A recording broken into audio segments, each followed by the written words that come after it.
In trading, the name of the game is liquidity, so understanding it can help us be better traders.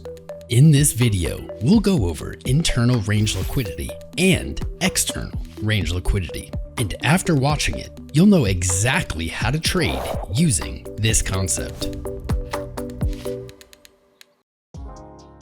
Let's begin by defining two key concepts: internal and external range liquidity. Internal range liquidity refers to areas such as fair value gaps, while external range liquidity is found at swing highs or swing lows. How do these two concepts connect? The market has two primary objectives. It either seeks out old highs and lows, or it moves to rebalance a fair value gap. Therefore, when external range liquidity is taken, price is likely to move towards the internal range liquidity. Similarly, once internal range liquidity is met, price typically returns to seek out old highs and lows, or external range liquidity. But hearing the definitions isn't enough, so let's look at this visually so you can understand it. Over here, we're looking at the daily chart of Euro-USD. Notice how the market has traded above this old swing high? Now that external range liquidity has been reached, it's likely to retrace back into internal range liquidity. All the way down here, we have a fair value gap that has not yet been traded into. We'll want to wait and keep an eye on this area. After a while, the market is trading at a lower price, and it has tapped into a fair value gap. So based on what we've learned, where is price going to go next? You guessed right. It's going to seek the external range liquidity right here at the swing high. After it's been taken out, we can expect a retracement. Again, it went lower and reacted to the fair value gap. You can see how it keeps repeating this process over and over again in a cyclical nature, but it might look different. Maybe something like this. First, we're going to be using top-down analysis to refine our entry while targeting the higher time frame, external liquidity, for a better RR. Right now, we're at the 4-hour time frame on the Euro chart.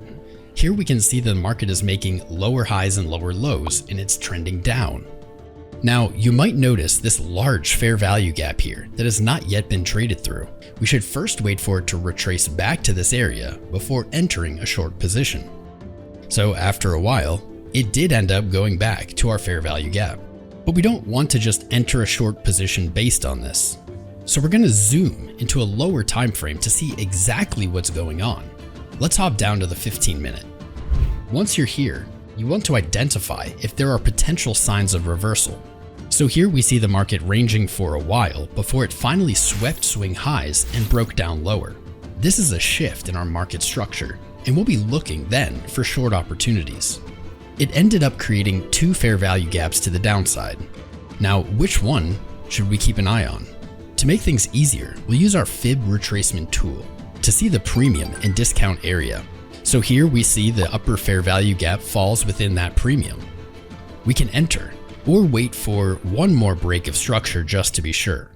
Once we have that, enter on the candle close, setting your stop above the swing high and aiming for external range liquidity lower. Now there's one more way to look at this. Here you'll notice that these equal highs have been taken out by the market. Since external range liquidity has been taken out, the next draw will likely be the internal range liquidity. So here it trades all the way down to our fair value gap. Now that internal range liquidity has been met, so it's likely going for the next swing high.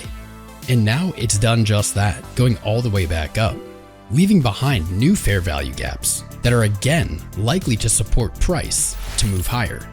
After a while, we see price creating new structure and doing the same thing again. It's targeting these highs and rebalancing the fair value gaps. We can look to enter a long position on the next retracement, simply aiming for levels higher with a favorable risk-to-reward ratio. By understanding the relationship between external and internal range liquidity, you're going to have a better idea of where the market is heading next. If you've enjoyed this video, all I ask is that you hit that like button, subscribe, and share it out.